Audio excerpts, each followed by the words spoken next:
guys, what's up? It's Melody, and today we're going to be talking about the 5 setbacks of minimalism. I saw Jenny had posted about it. Everything in life has setbacks, so it is great to be cognizant of what those are so that we can make up for them or overcome them. The very first setback to minimalism for me was echo.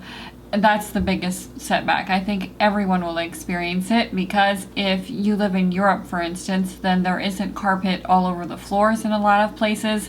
Then everything will echo and bounce off of each other, and it can make a place feel colder. So for me personally, I have curtains and I like places that are carpeted. You can also get rugs if you live in Europe or if you live in a place that doesn't have carpets, but carpet and rugs and also headboards that are fabric, big puffy couches, those things don't just make a house feel more comfortable, but they also help the echo. So if you have problems with echoing, and I see this with YouTubers, every once in a while they'll move into a big house and all of their stuff won't fit in there, and then it will just be bouncing off the walls, the sound, because fabric and cotton swallow sound. Fabric does take a little bit more maintenance and it can collect dust, but it helps to show personality and also make the home feel cozier. So for my version of minimalism, I include curtains. The very next setback that I experience with minimalism is that you will accidentally get rid of something. There's no way to avoid that fact. When you are getting rid of thousands of things, there's going to be a few stragglers that one day you'll think, I wish I never got rid of that, and it will be impossible to replace. So you have to weigh the benefit. You have to do a cost-benefit analysis and think about, is it worth it to hold on to thousands of stuff just so that you don't get rid of 3 things? Now, there are a few tips that I have to avoid getting rid of something that you really like. And the very first tip is to get better at making decisions. So in the beginning, when I first started years ago, I wasn't good at making decisions and I always hesitated and second guessed myself.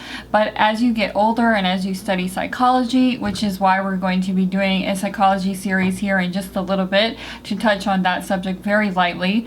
But as you get older and find out more about yourself, then you should become more confident in the decisions that you make, that you're making the right decision for your future, because you will know yourself better, so you'll know what you need or what you really want better. But also, if you're still unsure, if you're in that phase where you're not good at making decisions, then just put everything in a box or a bag and put it up high and don't touch it for 3 months or 6 months. See what you can live without. I don't use that method anymore because I know that when I decide to get rid of something that I'm making the right choice.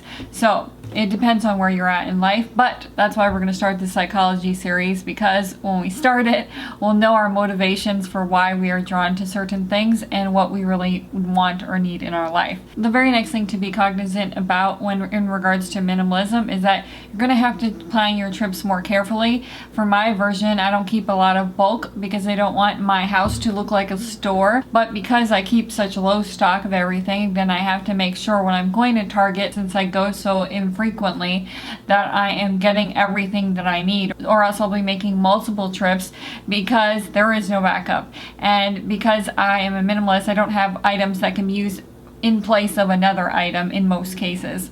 So that is something to be aware of.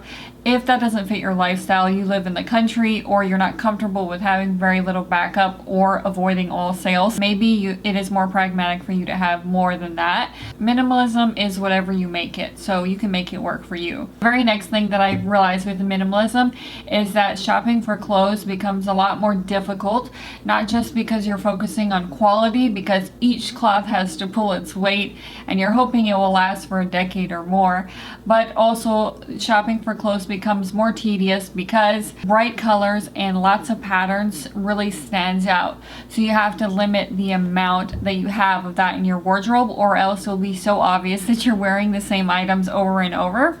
So you just have to find the right balance for you. If you're somebody who likes to wear your personality on your sleeve, literally, then you're going to have more clothes because patterns and things like that need to be rotated out, or else it will be really obvious. And then the very last thing that I noticed in regards to minimalism is that it's hard to inject your personality into your decor and your style, because there's only so much room for that. There's a luxurious look, so a lot of mansions can almost seem personalityless because they have so much square footage that it's almost impossible to inject your personality into every room.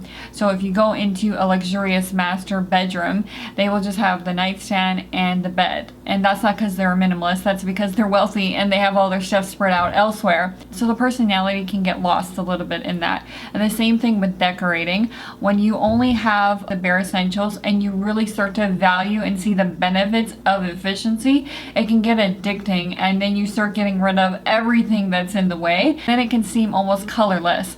So a lot of minimalists on YouTube, they almost have black and white style of decorating. My style isn't quite black or white, but it is definitely pastels, and that's because that's me. I like blues and I like mellow tones, but it is hard to inject color, it's hard to inject pattern and personality when you get down to the essentials. And everybody's going to have to decide what they want to err on the side of: creativity and hominess, or luxury and minimalism. So you gotta go in between those two lines and get just the right balance for you. Nobody can make up the rules. Nobody can say what you are or not. So you can do what you want. And that's probably my favorite thing about minimalism. It's supposed to suit you. In other words, if you have a hobby, you're gonna make room for that hobby. If you love clothes, you're gonna have a little extra clothes. And if you love to decorate or you're more creative, you're gonna have more books. You're gonna have more color injected into your decorating style. So I hope that this video helped you out to avoid some of the pitfalls of minimalism, or to consider if minimalism is for you. If you like this video, give it a like, and don't forget to subscribe down below so that we can see you next Sunday in the next minimalist video. And we being Pat and I, oh my gosh, I want to grab the camera and turn it to Pat because you can't see her face, but she looks so funny right now. Okay, I'm gonna try, okay? Pat, don't move. Stay there. She's moving her head. Look at that fat face. She has a face that all mothers could love. Pat, you've been getting fat. She's been stealing stuff off of the counter. One time, I had muffins sitting on the counter cooling, and Pat literally pulled a muffin out of the muffin tin and rolled it around the corner and bit into the paper and ate a third of the muffin. And the muffin was as big as her head, believe me. Do I sound like Donald Trump? Believe me, Pat, you are going to lose some weight. You want to die young? Do you want to die at 9? You better get on that treadmill.